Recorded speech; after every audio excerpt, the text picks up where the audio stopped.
இன்றைக்கி மத்தி மீன் oil fry செய்ய போகிறோம். வாங்க பார்க்கலாம். மீனில் உப்பு மஞ்சள் போட்டு தண்ணியில் நல்லா கழுவி எடுத்துடலாம். இப்போ இதுக்கு தேவையான மசாலா பார்த்துடலாங்க. 1/2 ஸ்பூன் மிளகுத்தூள், 1 ஸ்பூன் மிளகாத்தூள், தனியாத்தூள் 3/4 ஸ்பூன், 1/2 ஸ்பூன் மஞ்சள் தூள், இடித்து வச்சுருக்க பூண்டு, ஒரு எலுமிச்சைப்பழம். இப்போ இந்த மசாலாவில் எலுமிச்சைப்பழம் போட்டு கலந்து வச்சிடலாம். மீனில் மசாலா நல்லா ஸ்டிக்கியாக இருக்கிறதுக்காக 1 ஸ்பூன் எண்ணெய் ஊற்றி வச்சுருக்கேன். 1/2 ஸ்பூன் உப்பு. இப்போ இந்த மசாலாலாம் நல்லா கலந்து விட்டுட்டு இந்த மீனுக்குள்ளே நல்லா பூசிடலாம்.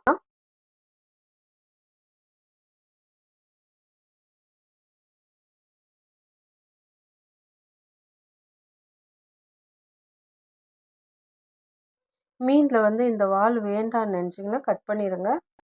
இப்போ மீனில் எல்லா மசாலாவும் தடன பிறகு ஆயில் ஃப்ரை பண்ணிடலாம். எண்ணெய் நல்லா காஞ்சிருக்கு. இப்போ ஒன்றா போட்டு நல்லா கிறிஸ்பியாக ஃப்ரை பண்ணி எடுத்துக்கலாங்க.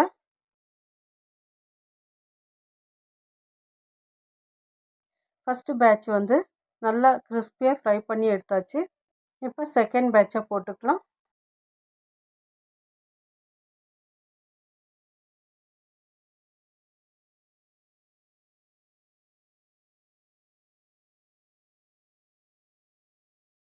இடித்து வச்சுருக்க இந்த பூண்டு மேலாக போட்டுக்கலாம். கொஞ்சமாக கருவேப்பிலை.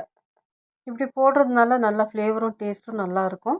இப்போ கிறிஸ்பியாக வேணுமா இல்லை சாஃப்டாக வேணுமான்னு பார்த்து எடுத்துருக்கேன்.